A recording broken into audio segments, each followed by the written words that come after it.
It's time for the business news now with Nicholas Poynton, who is in our Wellington studio. Good evening, Nicholas. So, the Reserve Bank is apparently taking steps to ensure that cash is kept on its throne. King or Queen, choose whichever you like.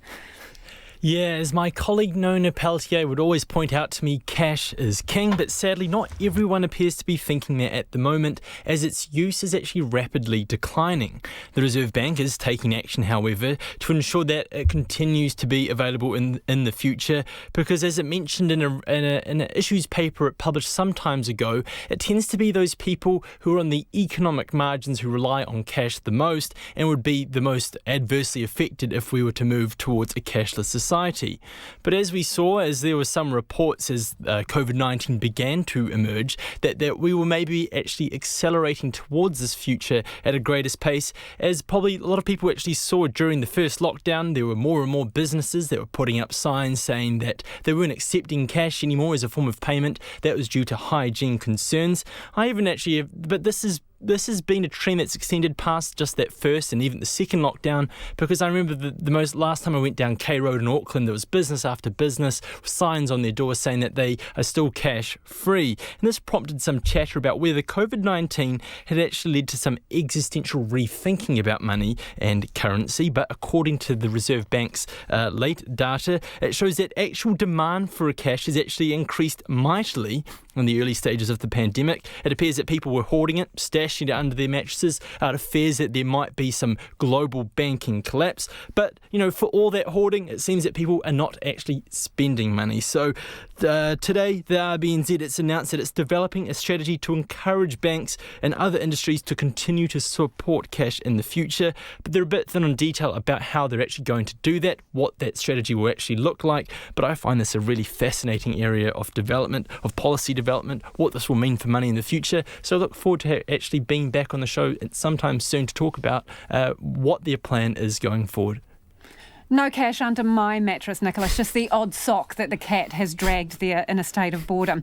OK, let's move on to the services sector, which appears it seems to be hanging in the balance.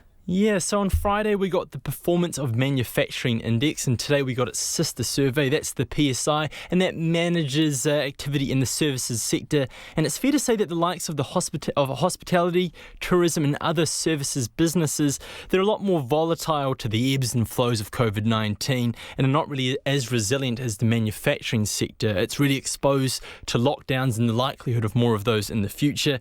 So the index for the month, it was actually up. It's sitting at 50.3. Remember, a reading above 50 indicates growth. So there's expansion in the services sector, if not by a whisker.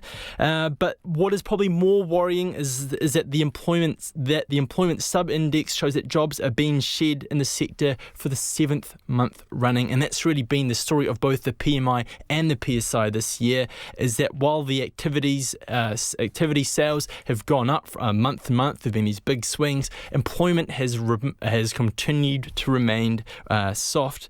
And look, there's no real way to really put this, that it's not really going to look get any better anytime soon with regards to employment there, because while as we run up to Christmas and sales, especially in restaurants and retailers and things like that, we probably will see an increase there, but the underlying pressures there in the economy, we've seen sort of step backs in consumer confidence. We've also got the loss of tourism that's going to really come into bite over the summer. That employment is probably going to remain weak for quite some time. And Nicholas, so first day of the markets post-election, how are the numbers looking?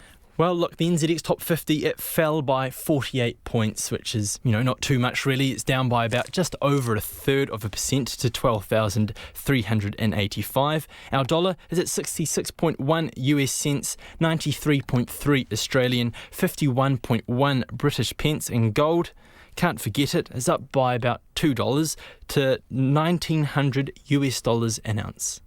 Thanks, Nicholas. Nicholas Poynton joining us with business from our Wellington studio.